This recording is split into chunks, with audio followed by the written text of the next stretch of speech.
തുറക്കാം. മെല്ലെ തുറന്നാ മതിയല്ലോ, ശബ്ദം ഉണ്ടാക്കണ്ട. കഴിക്കാൻ വരുമല്ലോ അല്ലേ? കഴിക്കാൻ വരുമല്ലോ. വരാം വരാം.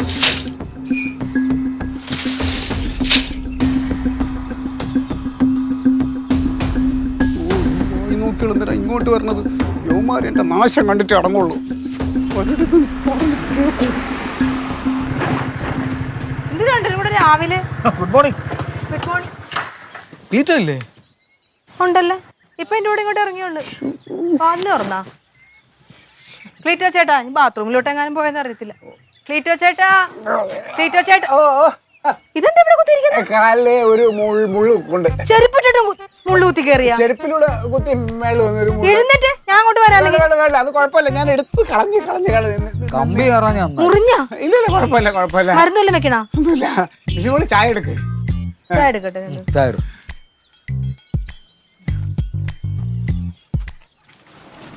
എന്നെ കൊലക്ക് കൊടുക്കാനാണ് നീയൊക്കെ കൂടെ തള്ളിക്കൊണ്ട് ഇങ്ങോട്ട് വന്ന് CBI ഇവിടെ വരുന്നതിൻ്റെയൊക്കെ പറയാൻ. സാറേ, ഇനി എനിക്ക് ടെൻഷൻ അടിക്കാൻ പയ്യ. ഞാൻ CBI എടുത്ത് പോയിട്ട് എല്ലാ സത്യവും തുറന്നു പറയാൻ പോവാണ്. ചിലപ്പോൾ എന്നെ മാപ്പ് സാക്ഷിയാക്കും. ടെൻഷൻ അടിച്ചിട്ട് എന്റെ ആളെ ഈ ടെൻഷൻ അടിക്കേണ്ട ഒരു കാര്യമില്ല. CBI അന്വേഷണം ഇല്ല, ഒരു കോപ്പുമില്ല. CBI അന്വേഷണം ഇല്ല, ഒരു കോപ്പുമില്ലാന്ന്. അളയാ ജംഗ്ഷനിൽ നമ്മുടെ സഹകരണ സംഘത്തിന്റെ ബാങ്ക് ഇരിക്കുന്ന ബിൽഡിംഗ് ഇല്ലേ, അവിടെ പുതിയ SBIയുടെ ബ്രാഞ്ച് വരുന്നു. ഈ പൊട്ടൻ CBI എന്നാണ് കേട്ടത്. ഇവനെ പറ്റിക്കാൻ പൂരാടം ഒരു കള്ളത്തരോടെ പറഞ്ഞു. നോക്കി എലിന്ന് പറഞ്ഞ പുലിന്ന് വന്ന് പറഞ്ഞ മനുഷ്യൻ പേടിപ്പിക്കാൻ. അല്ല, അതുകൊണ്ട് ഈ പൂരാടം പറഞ്ഞത് കള്ളാണെന്ന് നിങ്ങൾക്ക് എങ്ങനെ അറിയാം? എന്റെ അളിയ ഞാൻ ഇവനോട് രാത്രി മുങ്ങാമെന്ന് കരുതി ബസ് സ്റ്റാൻഡിൽ നിൽക്കുമ്പോഴേ നമ്മൾ മുരളിയെ കണ്ടു. അപ്പോഴല്ലേ സത്യങ്ങൾ അറിയുന്നത്. അപ്പം മൂലം അളിയനെ വിളിക്കില്ല. അളി ഈ ഫോൺ സ്വിച്ച് ഓഫ് ചെയ്ത് എന്തോ ചെയ്തത്? ഫോൺ ഞാൻ പറഞ്ഞില്ലേ, ഫോൺ ഞാൻ സ്വിച്ച് ഓഫ് ചെയ്ത് വെക്കുന്നു. CBI വരുമെന്ന് പേടിച്ചിട്ട് ഇപ്പോഴാണ് ഒരു സമാധാനമായത്.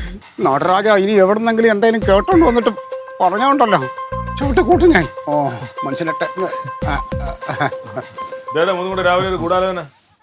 ചില രാഷ്ട്രീയ കരുനീക്കങ്ങൾക്ക് ഉപദേശം തേടി പിള്ളേരെൻ്റെ അടുത്ത് വന്നതാ.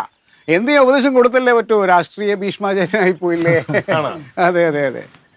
പിന്നെ ഞാൻ ഇന്നലെ എൻ്റെ അടുത്ത് പറഞ്ഞില്ലായിരുന്നു മറ്റേ ബഷീർ സാറിൻ്റെ കാര്യം. നേരത്തെ സ്ഥലം മാറിപ്പോയിട്ട് CBI ഡെപ്യൂട്ടേഷൻ വന്നില്ലേ പൂജപ്പുര. സാർ നിങ്ങളെല്ലാവരും അന്വേഷിച്ചിട്ടുണ്ട്. DDT പാർട്ടിലെ ചെറുതും വലുതുമായ എല്ലാ നേതാക്കന്മാരും കാണണമെന്ന് പറഞ്ഞു.